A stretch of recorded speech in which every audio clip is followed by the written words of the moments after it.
नमस्कार, आप देख रहे हैं जवाब तो देना पड़ेगा और आपके साथ में विजेंद्र सोलंकी। हमारी जिंदगी में जानवर बेहद महत्वपूर्ण है, लेकिन इन जानवर को हमने दो भागों में बांट दिया है। एक है पालतू और दूसरे हैं फालतू यानी कि आवारा। एक तरफ हम पालतू जानवर के लिए अपनी जी जान लगा देते हैं और दूसरी तरफ हम फालतू यानी कि आवारा जानवर की जान पर बनाते हैं। लेकिन इसका दूसरा पहलू भी है। पहलू यह है कि क्या आवारा जानवर भी शहरों को जंगल समझते हैं, जहां वो किसी पर भी हमला कर सकते हैं, किसी पर भी धावा बोल सकते हैं, किसी को भी काट सकते हैं, किसी की भी जान ले सकते हैं। हकीकत यह है कि आज शहरों से लेकर गांव के गली गली के अंदर आपको आवारा जानवरों, आवारा कुत्तों से लेकर आवारा सांड तक दिखाई देंगे और सुबह के उजाले से लेकर रात के अंधेरे तक में वो लोगों पर हमला करते हैं। हर साल दर्जनों ऐसी घटनाएं सामने आती हैं, लेकिन आज सवाल यही है कि इनका इलाज क्या है और क्या निगम अपनी जिम्मेदारियों को निभाने का सिर्फ दिखावा करता है और इसीलिए ये हमले होते हैं, जिंदगी पर बनाती है, मासूमों की जिंदगी पर बनाती है। आज बात इसी मुद्दे पर कि कब होगा आवारा आतंक खत्म।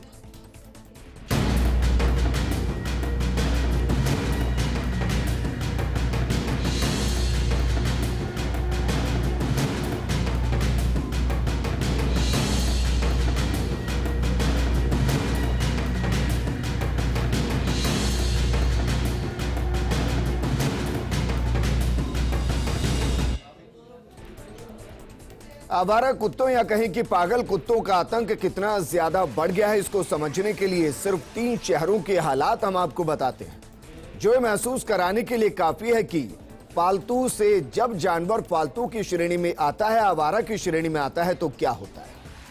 केस नंबर 1, झालावाड़ शहर में पागल कुत्तों का आतंक बहुत ज्यादा है। पागल कुत्तों ने 6 से ज्यादा लोगों को अभी तक काटा है। कई छोटे बच्चों के शरीर पर घाव कर दिए हैं। एसआरजी अस्पताल में घायलों का इलाज चल रहा है। नगर परिषद की तरफ से ध्यान नहीं दिया जा रहा। अब बात करते हैं केस नंबर 2 की। झालावाड़ से इतर अजमेर की बात करते हैं। अजमेर के किशनगढ़ में भी आवारा कुत्तों का आतंक है। एक मासूम बच्ची को नोचकर लहूलुहान कर दिया है। गंभीर हालत में बच्ची को यज्ञ नारायण अस्पताल में भर्ती कराया गया। अराई इलाके की भावसा गांव की घटना है। घर के बाहर 5 साल की बच्ची खेल रही थी, जिसे कुत्तों ने काटा, जिसे कुत्तों ने नोच लिया है। तीसरे केस की बात करते हैं। चित्तौड़गढ़ के भोपाल सागर की बात करते हैं। यहां पागल कुत्तों का आतंक हर दिन दिखाई देता है। पागल कुत्तों ने अब तक 20 से ज्यादा लोगों को यहां काटा है। 1 दर्जन से ज्यादा लोगों का अस्पताल में इलाज चल रहा है।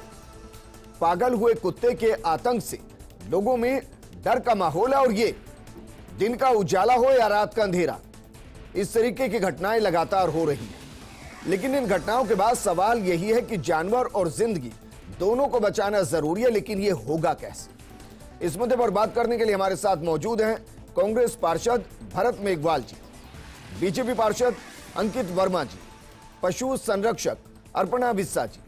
अर्पणा बिस्सा जी, चर्चा मैं आपके साथ शुरू करना चाहूंगा मैम, क्योंकि आपके साथ एक डॉगी है, वो पालतू की श्रेणी में है, वो आपको कुछ नहीं कह रहा है, लेकिन क्या वाकई में जो सड़कों पर कुत्ते हैं, जिन्हें हम, ये आपके पास पालतू है, उन्हें हम फालतू आवारा कहते हैं, उनको कैसे बचाया जाए और उनसे जिंदगियों को कैसे बचाया जाए मैम?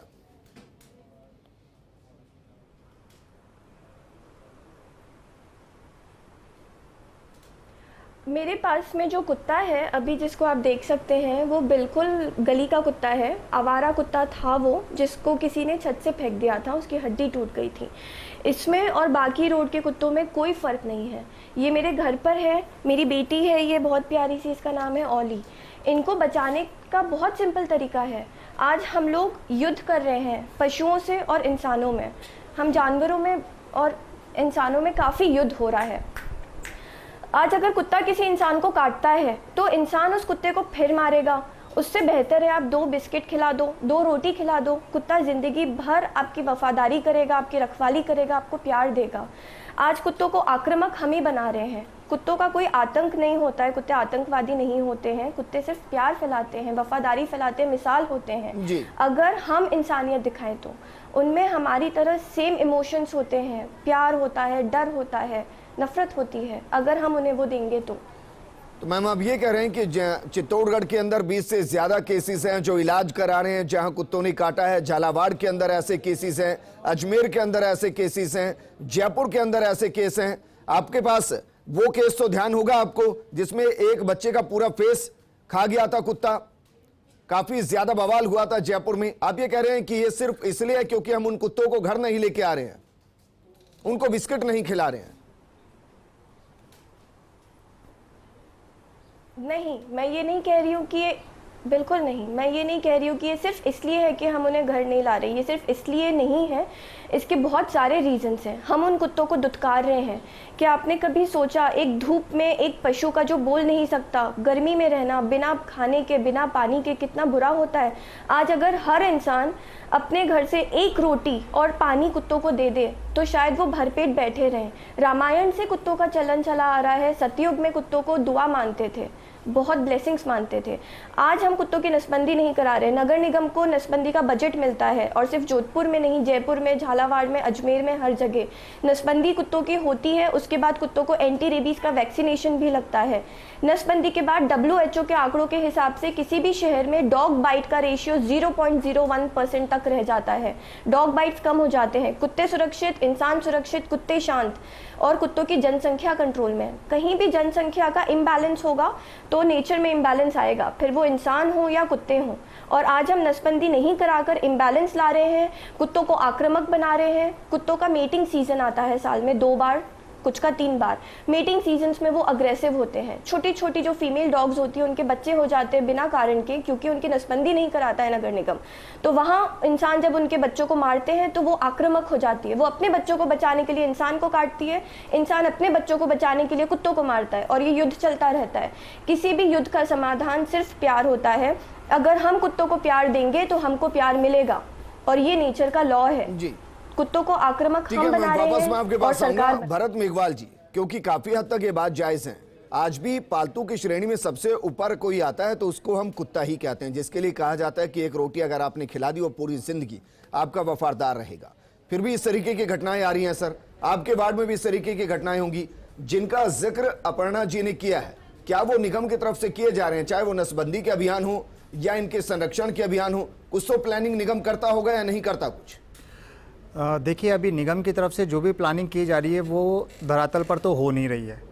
आवारा कुत्तों की अगर बात की जाए तो ABC रूल का बहाना ले लिया जाता है सुप्रीम कोर्ट का 2001 और 2010 का है कि एनिमल बर्थ कंट्रोल का एक रूल है जिसमें आपको कुत्तों को ले जाना होगा, उनकी नसबंदी करके उन्हें वापस उसी जगह छोड़ देना होगा जहाँ जिस गली से उन कुत्तों को लेके गए थे। अगर ऐसा चलता रहा तब तो देखिए आवारा कुत्तों को कभी हम रोक नहीं पाएंगे। और जिस तरीके से अभी आपने बताया कि जयपुर में पूर्व में भी ऐसी घटनाएं हो चुकी है और एक नहीं काफ़ी घटनाएं हो चुकी है जिसमें कुत्ते काट चुके हैं। जानवर की प्रवृत्ति और परिस्थिति कब बदलेगी इसे हम कभी नहीं देख सकते, लेकिन इसमें नगर निगम की तरफ से कठोर प्रावधान इसमें करने चाहिए।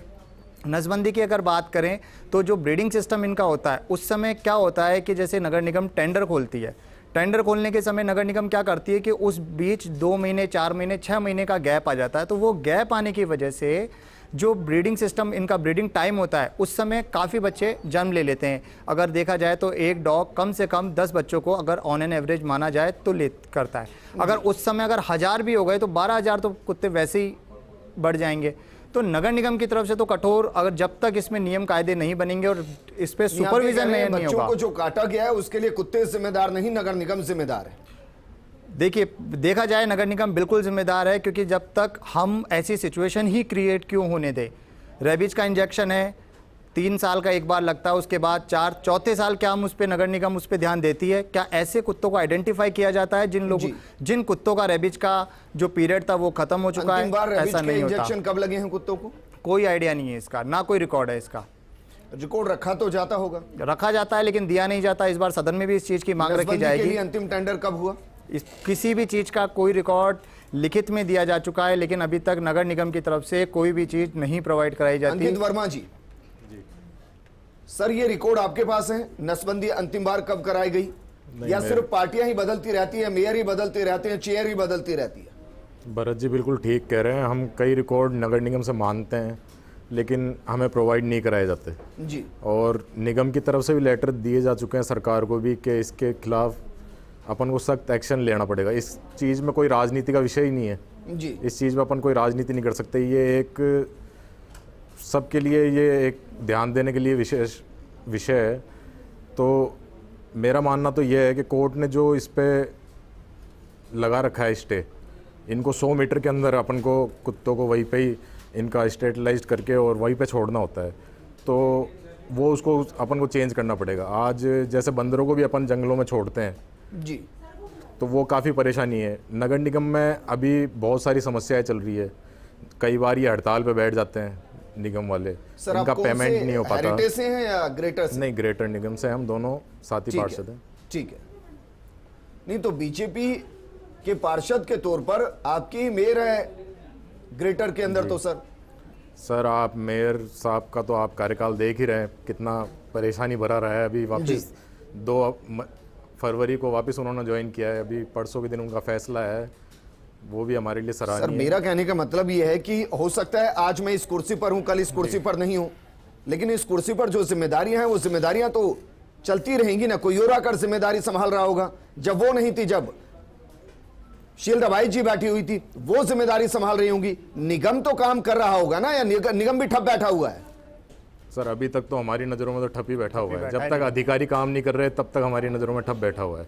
निगम में हमारे मेयर साहब शीलदा बाई जी भी रही, सौम्या जी भी हैं, खूब काम करने की कोशिश कर रही है। हम सब नए पार्षद, युवा पार्षद चुन के आए हैं, सब काम करने की खूब कोशिश कर रहे हैं।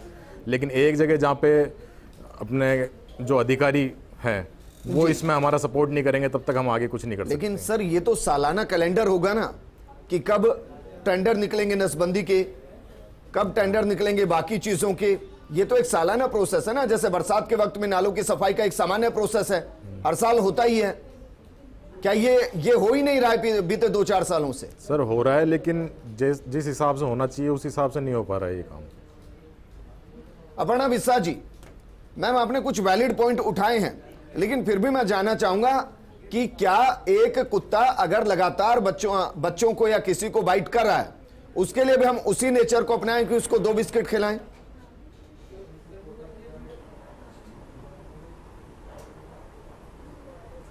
बिल्कुल बिल्कुल अपनाएं। अगर उसकी नसबंदी नहीं हुई है तो वो ऐसा कर रहा है, जिसके काफ़ी चांसेस हैं। और अगर नसबंदी हो रखी है तो उस कुत्ते की हिस्ट्री देखिए, क्या उसका बचपन सही रहा है, उसको कितने इंसानों ने डंडा मारा, उसे कितने इंसानों ने भूखा रखा, दुत्कारा, उसके ऊपर तेजाब फेंका, उसको छत से गिराया, उसके ऊपर पत्थर फेंके, या उसके बच्चों को या जानबूझकर गाड़ी निकाल दी कि हम ये हिस्ट्री पता कर पाएं कि उसको कितनों ने कहां डंडा मारा? Ma'am how can that possible? Ma'am आप कुत्ता बताएगा नहीं मैम, भाई कुत्ता बताएगा नहीं और वैसे पता चलेगा नहीं। उस मोहल्ले के लोग उन कुत्तों के साथ में क्रूर रहते हैं। कुत्ता बताता है, एक कुत्ते की बॉडी लैंग्वेज होती है। अगर आज आप मेरे घर में आएंगे, मेरा एक भी कुत्ता आक्रामक नहीं है, सब 2 मिलाकर आपके पीछे आएंगे, आपको प्यार देंगे, आपके साथ खेलना चाहेंगे। अगर मेरे घर पे मैं सारे कुत्तों को बांध के रखती या डंडे से मारती और आप घर आते, कुत्ते आपको नोच कर खा जाते, क्योंकि उनकी मानसिक प्रवृत्ति मैंने वैसी बना रखी है। लेकिन मेरे यहाँ ऐसा नहीं होता। और जब एक घर में नहीं होता, आप सोचिए अगर मोहल्ले के सारे लोग उन कुत्तों को प्यार करें, उनके बच्चों का ध्यान रखें, उनकी नसबंदी कराएं, तो कुत्ते कैसे होंगे? मैम समाधान आपके पास क्या है, आप ही बता दीजिए।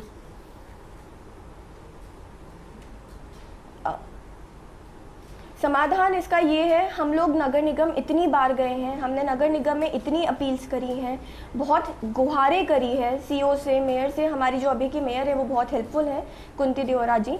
जो सीओ है वो लोग भी बोल रहे हैं कि हेल्प करेंगे, लेकिन नसबंदी का काम जोर शोर से हो नहीं रहा है। रिकॉर्ड मेंटेन रखने के लिए जो हमारा पुकार एनजीओ है वो भी काफ़ी मेहनत कर रहा है। हम लोग वहाँ जाते हैं, टाइम टू टाइम उनको सेवा दे रहे हैं, रिकॉर्ड मेंटेन कर रहे हैं कि नहीं उसकी नॉलेज ले रहे हैं, डॉग कैचर से संपर्क कर रहे हैं, वार्ड्स के अकॉर्डिंग कुत्तों की नसबंदी कराने के लिए रेडी हैं। अभी हमने दवाइयों के टेंडर्स मंगवाए हैं, जो बेसिक एनेस्थीसिया चाहिए होता है नसबंदी के लिए वो। लेकिन प्रॉपर नसबंदी रिकॉर्ड वाइज मेंटेन नहीं हो रही है, ना निगम करवा रहा है, ना नगर निगम इस चीज़ के लिए सीरियस है। और ये अपील हम लोग 2-3 सालों से कर रहे हैं। भरत मेघवाल जी, सर बात तो जायज़ है, अगर जो काम निगम को करना है अगर वो निगम नहीं कर रहा है तो कुत्तों को कितना जिम्मेदार ठहराएं इस चीज़ के लिए। हालांकि जिस तरीके की घटनाएं हो रही हैं, मैं ये मानकर चल रहा हूं कि जहां भी कुत्ते ने अटैक किया होगा वहां उस कुत्ते का बुरा हाल कर दिया गया होगा, बिना ये सोचे कि वो इस तरीके से क्यों कर रहा है। निगम अपनी जिम्मेदारी क्यों नहीं निभा रहा है सर? और ये यहां की बात नहीं है जयपुर की, पूरे राजस्थान का यही हाल है। 2-4 जगह मीडिया खबरों को दिखाएगा, किसी एक खबर को पॉइंट आउट करेगा, वहां कुत्तों को भर के और कहीं दूसरी जगह छोड़ दिया जाएगा। यह समाधान थोड़ी ना है सर। देखिए, अभी जो नगर निगम की स्थिति है वो स्थिति यह है कि इंसान के प्रति तो संवेदनशील वो है ही नहीं, तो जानवर के प्रति तो क्या संवेदनशील हो गए, क्योंकि जानवर है उसकी प्रवृत्ति के बारे में हम नहीं सोच सकते। लेकिन नगर निगम को मुझे ये लगता है ये सोचना चाहिए कि जिस तरह से गौशाला बनी हुई है, कुछ एनजीओ हैं वो सामने आए, टेंडर प्रक्रिया को अपनाएं और श्वान गृह एक बनाया जाए जिसमें ऐसे जो कुत्ते हैं, आवारा कुत्ते हैं, क्योंकि हर कोई व्यक्ति देखिए पशु संरक्षक नहीं हो सकता और हर कोई व्यक्ति अपने घर में कुत्तों को नहीं पाल सकता। तो जो भी आवारा पशु हैं, जो ये कुत्ते हैं, इनको हम ले जाके उस श्वान गृह में रखें, वहाँ इनकी केयर टेक करें। एनजीओ उसमें आगे आकर बढ़ चढ़कर हिस्सा ले सकते हैं। साथ ही साथ नगर निगम को मोटा मोटा आंकड़ा मैं आपसे पूछना चाह रहा हूँ सर, कुत्तों पर नगर निगम का सालाना कितना खर्च होता है, हर चीज को मिला लिया जाए तो? सर अगर सालाना आप ये मान के चलिए 50 लाख से ऊपर का बजट इसमें होता है। आप ये कह रहे हैं पूरे शहर में 50 लाख के अंदर उनकी नसबंदी भी हो जाती है? बिल्कुल, एक ऑन एन एवरेज एक कुत्ते के ऊपर 1000 रुपये का खर्चा आता है, क्योंकि जब एक कुत्ते को उठा के लेके जाया जाता है तब उसको उठाने से लेकर उसकी नसबंदी, उसका मेडिसिन, उसका टीका करना, 3 दिन उसको वहाँ पे रखना, उसका भोजन और उसको वापस वहाँ छोड़ने का ऑन एन एवरेज 1000 का खर्चा आता है जी। तो तकरीबन 50 लाख या इससे ऊपर का बजट होता है। लेकिन इसके अंदर हमें जो नगर निगम को देखना चाहिए वो है कि इसमें प्रॉपर सुपरविज़न हो। प्रॉपर सुपरविज़न इसमें इसलिए नहीं होता क्योंकि कोई इस पर ध्यान देता नहीं है। ठीक है, कभी कभी कोई कुत्ता काटता है तो 1-2 दिन वो मीडिया में खबरों में होके रह जाता है, उस पर कोई ध्यान नहीं दिया जाता। जब तक एक तो मास वैक्सीनेशन होना चाहिए, सबसे पहला काम है मास वैक्सीनेशन होना, ऐसे कुत्तों को आइडेंटिफाई करना जिनका अभी तक कोई वैक्सीनेशन नहीं हुआ या जिसका वैक्सीनेशन हो गया उसका वैक्सीनेशन खत्म हो गया हो। और एक श्वान गृह की मैं वापस कहूंगा कि श्वान गृह एक बनाया जाए जहां पर सभी इन जैसे कुत्तों को वहां रखा जाए, इनकी केयर टेकिंग की जाए, एनजीओ आगे बढ़कर इसमें अपना योगदान वर्मा, क्या ये मानकर चलूं कि इस केस के अंदर तो बीजेपी या फिर कहें कि निगम सिर्फ टाइम पास कर रहा है, बहुत ज्यादा फिक्र उसको है नहीं? 1-2 खबरें आती हैं, 1-2 जगह हमले होते हैं, उस जगह पर किसी तरीके से एक्शन ले लिया जाता है और बात को वहीं दबा दिया जाता है। जो मूल समस्या है और उसका जो मूल समाधान है उस पर निगम पूरे तरीके से बेफिक्र है। सर जैसा कि मैंने आपको पहले बताया, इसका मूल समाधान सरकार को ही निकालना पड़ेगा। जब तक ये कोर्ट का निर्णय नहीं बदला जाएगा और जब तक सरकार जो अभी डेली मुश्किल से 25 से 30 नहीं, आप ये कह रहे हैं कि रेबीज के इंजेक्शन आप लगवा चुके हैं सबको? नहीं, सबको नहीं लगवा, सबकी नसबंदी करा चुके हैं? नहीं, मैं ये नहीं कह रहा सबकी नसबंदी होगी, लेकिन जो निगम के काम है वो तो करेंगे ना सर? अभी जितने हमें प्रोवाइड किए गए हैं संसाधन, जितने निगम के पास है, जो शेल्टर्स होम में हो रहे हैं, डेली एवरेज 25 से 30 कुत्तों की नसबंदी की जाती है और इससे ज़्यादा संसाधन है नहीं। तो सरकार इसमें ज़्यादा से ज़्यादा संसाधन दे, डॉक्टर्स वगैरह हों। जी। अपर्णा बिस्सा जी, मैम क्या वाकई में आपको भी लगता है कि एक श्वान गृह होना चाहिए जैसे कि गौशाला होती है हर शहर के अंदर, जहां कुत्तों को रखा जाए? सवाल मैं इसलिए कर रहा हूं क्योंकि जो कुत्ते गली मोहल्लों में घूमते हैं, उनको बाहर घूमने की आदत है, अगर हम उनको एक दीवार में कैद कर देंगे तो क्या उनका व्यवहार बदलेगा नहीं?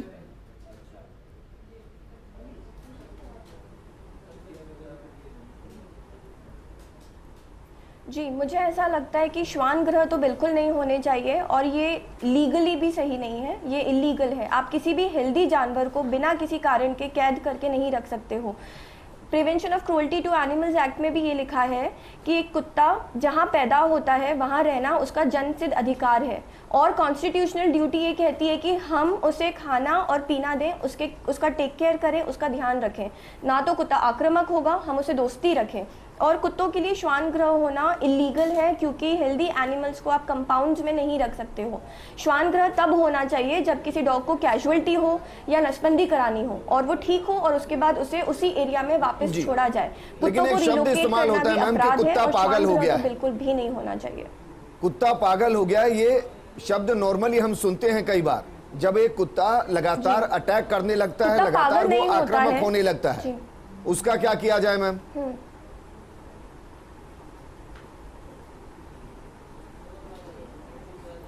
वो रेबीज होता है, कोई भी कुत्ता पागल नहीं होता है। पागल कुत्ता कब होगा? किसी ने उसके सिर पे जोर से प्रहार कर दिया, उसको समझ नहीं आ रहा है क्या करना है, वो एक बीमारी है, वो एक अलग चीज़ है। अगर रेबीज हुआ है कुत्ते को, तो उसको अक्सर लोग अपनी लैंग्वेज में कहते हैं कुत्ता पागल हो गया, और उसका जिम्मेदार कौन है? नगर निगम। नसबंदी कराओ, एंटी रेबीज वैक्सीनेशन लगाओ, ना कुत्ता पागल होगा, ना कुत्ता काटेगा, और ना हम किसी पशु की किसी जान का अपमान करेंगे, क्योंकि कोई कुत्ता पागल नहीं होता है, उसको सिर्फ रेबीज होता है और वो एक बीमारी है। जी मैम, आप जोधपुर के बारे में बहुत ज़्यादा समझती होंगी, बाकी इलाकों को भी आपने देखा होगा। ज़रा बताइए, राजस्थान का वो कौन सा इलाका या कौन सा निगम है जो बेहतर काम कर रहा है इसलिए, या सब लापरवाह हैं? जी।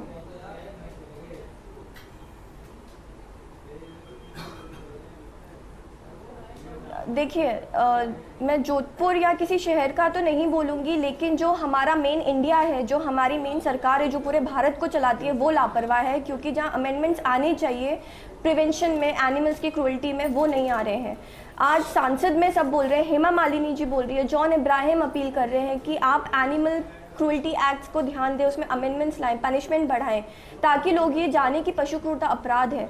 उसके बाद जब नगर निगम की बात करते हैं, तो नगर निगम तो वैसे भी सीरियस नहीं मैम, होते। लेकिन सवाल तो जोधपुर मेरा में आज अभी के बिल्कुल टाइम अलग है। में कुछ पशु ऐसे क्रूरता तो ऑफिसर्स होनी ही नहीं चाहिए, लेकिन जो पशुओं के जरिए क्रूरता हो रही है उसको रोका कैसे जाए?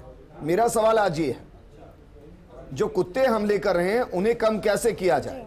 छोटे छोटे बच्चे भी गलियों में खेलते हैं मैम, उनको चीजों का पता नहीं होता है, उनको चीजों का पता नहीं। अब अगर वो भी कुत्तों का शिकार होंगे जी, तो फिर हमारे लिए प्रायोरिटी क्या हो? जी। आज मैं भी जब छोटी थी, जब मैं छोटी थी, मैं गली में खेलती थी। मैं बहुत खेली हूँ गली में, गली मोहल्लों में मेरे दोस्तों के साथ। मुझे और मेरे दोस्तों को कुत्ता आज तक नहीं काटा गली में, क्योंकि मेरे माँ बाप ने मेरी वो परवरिश करी थी जिसमें उन्होंने कहा था, बेटा कुत्ते को मारोगे, छेड़ोगे, वो काटेगा, ना उनको मारो ना उनको छेड़ो, रोटी दो, वो साइड में बैठे हैं, कुत्ते आ रहे हैं, जा रहे हैं, हम लोग खेल रहे हैं, कोई कुत्ता कुछ नहीं कर रहा। मुझे मैं एक उदाहरण आपको देता हूँ, जरा मुझे बताइए। मैं हर दिन शाम को ऑफिस से निकलता हूँ, घर के लिए निकलता हूँ, मैं देखता हूँ कि गली में 10 से 15 कुत्तों का एक झुंड है। जी। वो वहां से जो भी मोटरसाइकिल से निकल रहे होते हैं, उनके पीछे दौड़ रहे होते हैं, उनके पीछे भाग रहे होते हैं उनको काटने के लिए। कई बार इस तरीके से दुर्घटनाएं होती हैं। अब इसके लिए कौन जिम्मेदार है? जी, जी। इसके पीछे भी जिम्मेदार इसलिए है नगर निगम, क्योंकि अगर कुत्तों की नसबंदी होगी, मैं वापस बात को वहीं लाना चाहूँगी, कुत्ते नसबंदी में आलसी भी होते हैं, स्वस्थ भी रहते हैं, शांत हो जाते हैं। दूसरी बात, जब गाड़ियाँ तेज स्पीड से जाती हैं कुत्तों को कुचलते हुए, तो आज वो उस गाड़ी को देखकर डरते हैं, और जो भी गाड़ी अगली तेज जाएगी कुत्ता उसके पीछे भागेगा। इस बात में ये मैसेज पहुँचाने के लिए अपनी सुरक्षा में कि भैया धीरे चलाओ, हमारा भी परिवार होता है।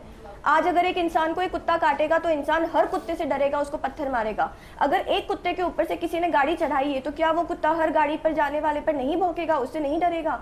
क्या जहाँ गली मोहल्ले में इंसानी बच्चे खेल रहे हैं, अगर वहीं पर हम गाड़ी तेज चलाएंगे और हम सिर्फ कुत्तों पर ध्यान दे रहे हैं, तो इंसानी बच्चे भी तो शिकार बन सकते हैं। धीरे गाड़ी चलाइए, कुत्ते भौंक रहे, कुत्ते बैठे हैं, उनके ऊपर से मत निकालिए। कुत्तों की कैजुअलिटी कम होगी, कुत्ते आक्रामक कम होंगे, वो डरेंगे कम, युद्ध कम आप होगा। कुल मिलाकर ये कह रहे हैं मैम कि जो हमले हो रहे हैं उसके लिए कुत्ते बिल्कुल भी जिम्मेदार नहीं है, उनका व्यवहार जिम्मेदार नहीं है। चाहे वो 10 को काटे, 20 को काटे, 100 को काटे, वो जिम्मेदार नहीं है। जी नहीं, उनका व्यवहार मैनमेड। जी नहीं, उनका व्यवहार, मैं मानती हूँ कुत्तों ने गलती करी है, लेकिन ये उनका गुनाह नहीं है। उनको जो आक्रामक बना रहे हैं वो हम इंसान बना रहे हैं आज के टाइम में। आज कुत्तों की जो हालत हो रखी है, जो दुर्दशा हो रखी है, अगर एक बार हम अपने आप को उस पोजीशन में रखकर देखें, एक इंसान बुखार में अग्रेसिव हो जाता है। अगर आज किसी को बुखार है, बीमारी है, किसी की टांग टूट गई है, और हम बार बार जाकर उसको और दुत्कारें, वो इंसान कैसा होगा? एक कुत्ता तो बेचारा बोल भी नहीं सकता है। थोड़ी सी करुणा दिखाएं, अगर इतना सा उपाय है, नसबंदी और करुणा, तो कुत्ते आक्रामक नहीं होंगे। भरत मेघवाल जी, हो सकता है समस्या आप लोगों को छोटी लग रही हो सर, लेकिन ये राजस्थान के हर गली मोहल्ले की समस्या और हर बच्चे से, हर परिवार से जुड़ी समस्या है सर। क्या निगम कोई समाधान दे भी पाएगा या नहीं दे पाएगा? समस्या सर छोटी नहीं है ये। मैं अभी आपको एक छोटा सा इंसिडेंट अभी का बता देता हूँ। जब मैं यहाँ आ रहा था तो मेरी गाड़ी ज़्यादा से ज़्यादा 20 या 30 की स्पीड में होगी। 5 या 6 कुत्ते मेरी गाड़ी पे एक तरफ एकदम से आने लग गए। मैंने अपनी गाड़ी को स्लो किया ताकि उनके लगे ना, थोड़ा सा रोका और फिर धीरे धीरे लेके गए। तो एक तरफा हम ये नहीं कह सकते कि इसमें इंसानों की ही गलती होगी। कुत्ते आक्रामक हो रहे हैं, अब उनका स्वभाव क्यों ऐसा हो रहा है ये जान हम भी नहीं सकते। और हर कोई व्यक्ति देखिए रोटी लेके या उस तरह से नहीं जा सकता। हर इंसान, अगर आज कोई इंसान किसी के घर पे जा रहा है और वहाँ कोई अगर कुत्ता है तो उसके हाथ में ना तो रोटी हो सकती है ना कुछ और हो सकता है। ये तो देखना पड़ेगा। नगर निगम में भी ठीक है, हम सारी चीज़ें लेके नगर निगम को भी दोषी नहीं ठहरा सकते, लेकिन हाँ ये ज़रूर मैं कहना चाहूँगा कि इसकी तरफ किसी का भी ध्यान नहीं होता है, चाहे वो अधिकारी हो, चाहे वो प्रशासन हो, चाहे वो नगर निगम हो। हमेशा अगर बजट की बात आती है तो वो सफाई पे, सीवर पे, विकास पे, इन्हीं पे बात होगी, लेकिन कभी भी श्वान पे इस तरह की कोई बात नहीं होती है।